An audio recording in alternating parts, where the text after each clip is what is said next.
Bria Love, we are on storm watch this morning. All right, let's take a look now at downtown Sacramento. Everything seems to be nice right now, and that's what Rob's been talking about for the last few days. As you look at Tahoe on the right, this morning's going to be decent. You know, it's we're also expecting later on today through the next period of time. Rob's going to talk about this.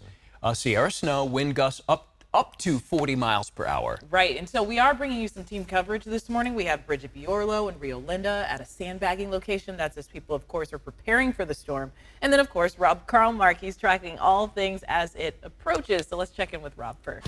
Okay, so this is the trifecta of a classic winter storm pattern. So this season we've had either one or two, but usually not all three: rain, wind, and snow. And it's all coming together. And I just want to point out, it really just doesn't feel like anything's happening. If you look at the last 3 days with record highs, this morning there's some clouds. It's in the 50s when we're usually in the 40s. So it's just an odd moment in time where it just doesn't feel like all of a sudden we're going to have a big storm. But guess what? All of a sudden, later today, it's going to be a big deal. And again, coming off 3 days of record highs, this is a very abrupt change for us. But don't think about the last 3 days.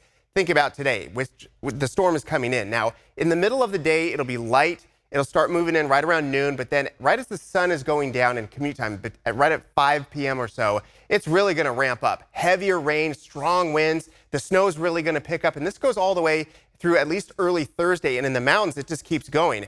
And this is not a one-and-done storm. We've got more coming in for the weekend. In fact, the Sunday, Monday, Tuesday storm might even be a bigger deal. So let's start off with some obvious things. Fog and wind, we're not seeing any of that, so take those two off the table, and at least you can have a morning where you can plan, put things away before you leave for the day, because that's when it's going to show up. Now, early this morning, some clouds and some sprinkles, not a big deal. This storm is large. The core of it is still off to the north a little bit, but we still have to contend with this. I mean, there is no avoiding this. We are going to get solid rain, wind, and snow through the course of today. It peaks tonight and then starts to taper off a little bit tomorrow. So these precious hours before it rains really are crucial for all your storm preparations. Now, we're going to go ahead and talk to Bridget Biorlo, where for some people that have a drainage issue or they're by a creek or stream, and when you get rain like this, they know they might see some flooding, so they're going to get some sandbags. So Bridget, tell us about some of the preparations that people should be doing on a day like today.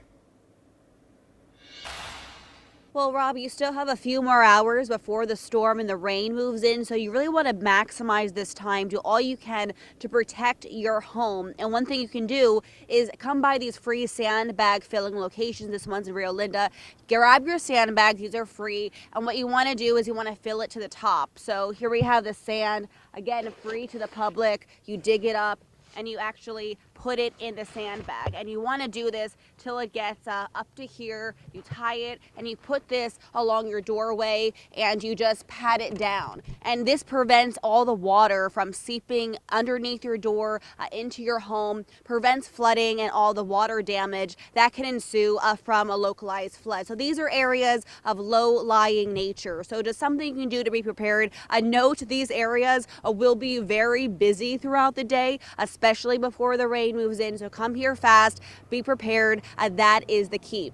Now, the Office of Emergency Services, they are taking precautions, being ready. They are activating their State Operations Center today, and they're going to be monitoring this storm. If you're looking at video now, you're seeing them sitting at computer screens, watching the radar, seeing which areas are seeing the storm damage, the flooding, and then they're going to deploy resources as needed. They're going to be sending out equipment, personnel to treat those areas, to remove clogging along streets, roadways, debris flow, making sure gutters are clear, storm drains, all things that can, if mounted and added up, could lead to major problems. So they're doing their part. The county also ready to deploy resources, but you really need to do what you can at home to protect your property as well. It really is a team effort. And I spoke with the county yesterday that said if you only get a couple inches of rain, maybe 1 inch today, 1 inch tomorrow, we should be okay. The ground should be able to absorb the moisture, but if it's anything more than that, we could see some problems. Take a listen. If we're looking at 2 inches that comes in the 24-hour period, that could be a different story. We could see a lot of localized flooding, which is why we always tell folks before the rains come, clear out your gutters, clear out your storm drains to make sure that it's only rain down the drain. We want to give the rain somewhere to go, and the best way to do that is to make sure that all the debris and the leaves are removed. If you see debris during the rainstorm and you see clogged roads, please call 311. Sacramento County crews will come out, clear the debris to make sure that people have a safe way to pass. Our reservoir is also higher than normal for this time of year. It's why water is being released by dams at a high rate of speed. That's contributing to potential overflow as well. So you want to make sure that water has somewhere to go in your neighborhood. So make sure those storm drains and gutters are nice and clean. Bria? Right, Bridget, you really showed us the importance. The time to prepare is right now. So we'll check in with you just a little bit later in the show. Thank you. 6:06 your time. With these upcoming storms, people are having some flashbacks to last January. You're going to remember Sacramento was more like the city of downed trees, which damaged homes and had caused power outages which lasted for days. So this morning, ABC 10's Monica Coleman talking to experts about what we can all be doing today as the storm comes upon us before it's here. Monica, the storm is going to have a lot of rain, as Rob just mentioned, heavy winds overnight, and up in the high country, a fair amount of snow, too.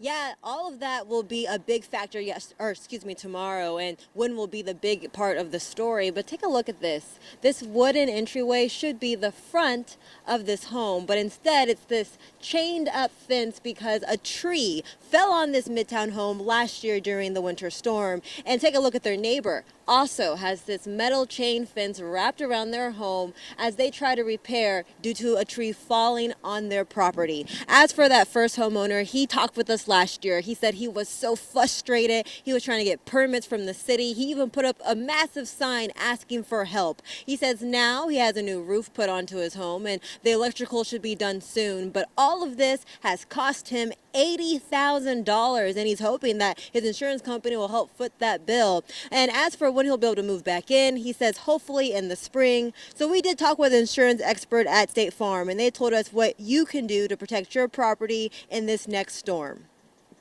Take a look at your trees, your tree limbs. If there's dead branches, you don't want them, especially heavier branches, falling on your house, which potentially could cause roof and shingle damage.